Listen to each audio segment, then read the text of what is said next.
LSU's recruiting class, it is now, at least high school-wise, in the books. They can still get some guys out of the transfer portal coming up here, after spring and whatnot. There'll be more attrition. We all know that. Yesterday, again, like I said, when we left off, there were two left, Harold Perkins, Jacoby Matthews. We closed the show yesterday kind of previewing what to expect from those guys. And kind of around the time we got off the air, there wasn't a lot of optimism from LSU fans. They hit on Jalen Davis Robinson, but they missed on Citizen. They missed on Lewis. They missed on Caleb Douglas. And Jacoby Matthews, he was already out the door to Texas A&M. It really kind of hinged on Harold Perkins. And my, oh my, what a massive get for Brian Kelly and LSU. Really everyone involved in his recruitment, because it was a bit of a roller coaster for a while. But what LSU gets is a day one starter at a position of need, a top 10 player in the country, the top linebacker in the country, and the top player in the state of Texas, which is just mind-boggling in its own right. But a giant get at a position of need. And that has been the theme of this recruiting class. Massive, massive. And a lot of people were pessimistic towards the end of our show yesterday when it came to Harold Perkins, but I was still kind of holding out hope. And I referenced a quote that I read in a Go 24/7 article when they were talking to Bertha Walton, who's Harold's mother, and she was talking about how different LSU is now in a good way, because he was committed to LSU before, he decommitted, opened up the whole process, and she talked about how everything looked more organized. It looked like they had kind of everything more to one accord. Everybody was on task more than they were before. And she referenced, guess what? The dancing. And we'll have to talk about the dancing in a more negative light in a moment. But she said that Brian Kelly was really open in that recruitment. This was before Harold Perkins made the statement that he made yesterday after he committed to LSU about him thinking Brian Kelly's dull and him proving otherwise. But apparently she liked the hope that Brian Kelly's selling with this LSU program, and the dancing, the personality paid off in this sense. Yeah, I mean, how great was that quote from Harold Perkins yesterday about thought he was dull? But that's just, what was great is, and this is kind of what LSU fans, I feel like, have been waiting for a little bit. When Danny Lewis committed to Alabama, you already started to see the reaction from the media and the pieces coming out that, oh man, he danced with the kid he danced with and loved it so much. He went to the rival. Look at Brian Kelly. And then about an hour later, he gets the number one player in the state of Texas. And everyone kind of shut up real quick, didn't they? That was Brian Kelly taking the first step to getting the last laugh on all of you who have kind of just poked fun or absolutely just made fun and harassed the man for being himself. And then for that player who kind of shut you up in the first place by committing to LSU and signing with LSU to say something like he did of, I thought he was dull and dry, but man, it's the complete opposite, and I love it. That's my coach.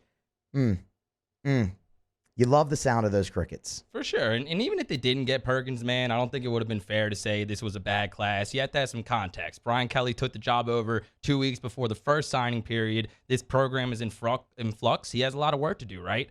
But they needed to get Harold Perkins to avoid all that ridicule, Musso, because like you said, if you're an LSU fan, yesterday after Danny Lewis made that announcement, you were not having a very good time. That video is going to live in infamy now. We talked about it. People were joking at LSU's expense a lot yesterday when Danny Lewis picked Alabama. And LSU hadn't offered him till recently, but you had the common link with Mike Denbrock and Danny Lewis. He was already committed to Cincinnati when Denbrock was the OC there. And after all said and done, Musso, I still think it's kind of wild that he went to Alabama because, yes, LSU hadn't had contact with him until recently, but he was at least from Louisiana. You at least had the common link with Mike Denbrock, but Alabama had barely any contact with this kid throughout the entire process, and he is buried very deeply on the depth chart where he could have gotten playing time almost instantly at LSU, you would think, but then landed Harold Perkins was a big fat W if you consider that an L for Brian Kelly. And when everything's said and done, you have the 12th ranked class when it comes to traditional high school prospects. According to 24/7 Sports, you're 6th in the site's transfer portal rankings. You have 6 spots remaining. You still have some work to do, but all things considered, well done. I think Brian Kelly deserves a lot of kudos. Yeah, and I mean, look, with Danny Lewis, with Harold Perkins, with Jacoby Matthews, NIL was a huge part of all of it. I really do believe that. So, I mean, Harold Perkins himself in interviews said, wherever I sign, NIL opportunities are going to be a big part of that. So that's why I say anyone involved with the recruitment of these guys, congratulations. It was a great day. It was a great class for LSU, and that's kind of where I wanted to go now. Yeah, they went 2-6, 2 for 6 yesterday. They went 2 for 6 with a home run. And obviously, the home run tailed Perkins. But when you look at the class as a whole, we talked about it a little bit yesterday, Mario, about think back to 2 weeks before the early signing period, right?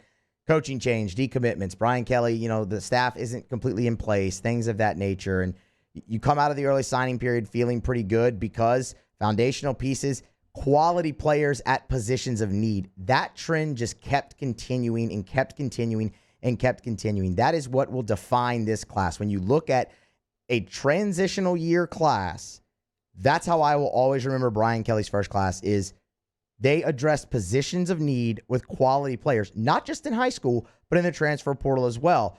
Cornerback was a hell of a position of need for LSU, wasn't it? Well, Mario, in the early signing period, you get LaTerrence Welsh, you get Jordan Allen. Then in the transfer portal, you get Greg Brooks, you get Jarrett Bernard-Converse. Yesterday, you get Jalen Davis-Robinson. You brought in 5 players and 5 quality players at a position of need. Same thing with offensive line. You kept Will Campbell in the boat.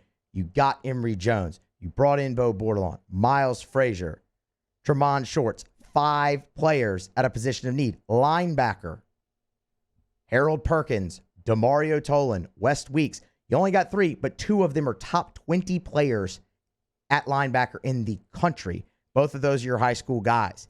Positions of need and quality. LSU entered yesterday, their high school class, ranked 24th. They got it up to 12th in the country. And everyone in front of them, except for one team, has at least 20 commits. LSU has 15. That speaks to the quality. The transfer portal rankings. LSU has the 3rd ranked transfer class in the nation. And 247 Sports has added another ranking to their composite. It's the overall ranking. Combines your transfer and your high school. And LSU has the 6th best class in the country total in a transition year. Think about that. You're never going to get them all. You're going to take your lumps. There's going to be some bumps and bruises when you go through the fight of recruiting. But how do you come out on the other side? And in a transition year, LSU came out on the other side still among the elites in college football. That 6th ranking, you know who's in front of them? Texas, Georgia, Alabama, A&M. They're in that company. Job well done. I mean, you deserve the bouquets. Now, you have to take it onto the field and you have to win. That's obviously the next step, right? I mean, but from this point forward, that's a hell of an accomplishment, I think, for Brian Kelly and his staff. Agreed. Even with just the high school guys, you would think you're putting some foundational pieces in place for the future. Maybe not this year, but some of the guys that you mentioned and some of the guys from the early class, possibly Will Campbell, for sure Will Campbell, possibly the quarterback as well, whose name escapes me right now. Can't believe Walker Howard. He might play immediately as well. And the guys that they missed on, it's unfortunate. You would have loved to get a Jacoby Matthews or a Trevante Citizen as well. But when you said position of need, I think you kind of had to harp on that because Jacoby Matthews, really good talent, physical safety. But LSU is in decent shape at that position, you could argue, with Fuchsia, who they brought in, with Jay Ward and Major Burns, who are coming back. And then Trevante Citizen, like we talked about yesterday, could project to be a star. He's a kid that's from the state. That's unfortunate, but you brought in Noah Kane. You bring back a bunch of young running backs, Goodwin and Kiner, who didn't get much of an opportunity last year. And I still think there's a lot of potential with John Emery if he can get his academics together. So tight end is a massive need position, yes, but Lewis is also only a 3-star prospect. Who knows what Brian Kelly, Mike Denbrock, and this new staff can do with Cole Taylor, who's going to get an opportunity. Hasn't played very well, but has some good size. 6'7". I think he could do some decent things. And I think Mashburn, not so much as a pass catching tight end, obviously, but towards the end of last season, did a really good job. Earned himself a scholarship. So you got to tap that transfer portal. You for sure had to get a tight end. But as far as position and needs, you at least got the guys that you absolutely had to have. Yeah, and I agree with you. I think they will obviously attack the transfer portal for a tight end here before you go.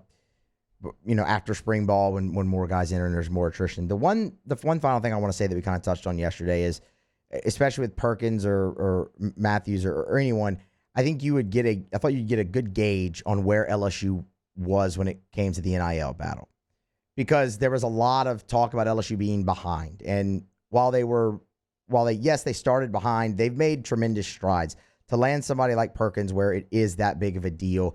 To fight Jacoby Matthews all the way up into the end. Yeah, you ultimately lost him, but that kind of goes back to something that we said is there's always going to be somebody richer than you in just really kind of throughout life. So, yeah, you won't get them all. That's fine.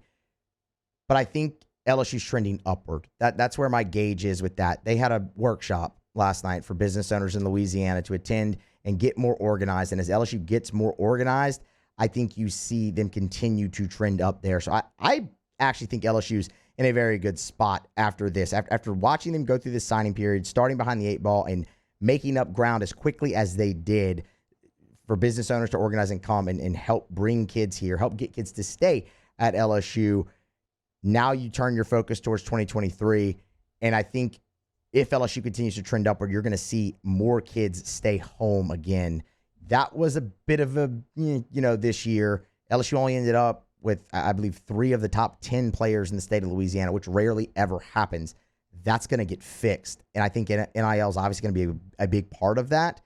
But that's going to be number one priority for Brian Kelly and his staff in 2023. I'm excited to see them going forward now into this new cycle with a full year to recruit these kids. And with, again, what I think is an upward trend in NIL for LSU and Louisiana. Well said. And I think even independent of NIL, LSU has potential to have a really, really powerful brand going into next year. You can argue it's already really powerful, despite the fact that they have a first-year head coach, despite the fact that they're coming off 2 500 seasons. I mean, look no further than the Super Bowl coming up in 2 weeks.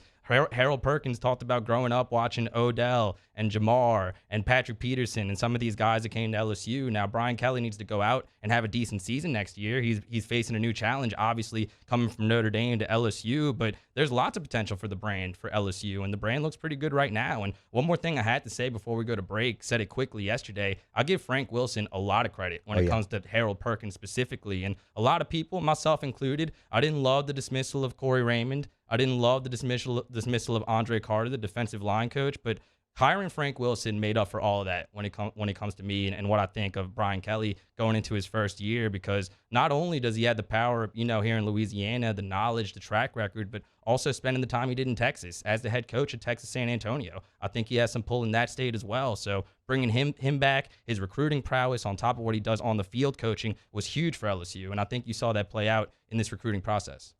Job well done. First class in the books. Number six overall class in the country per 247 composite when you combine high school class and the transfer portal class that LSU brought in. That's a great place to be in a transition year.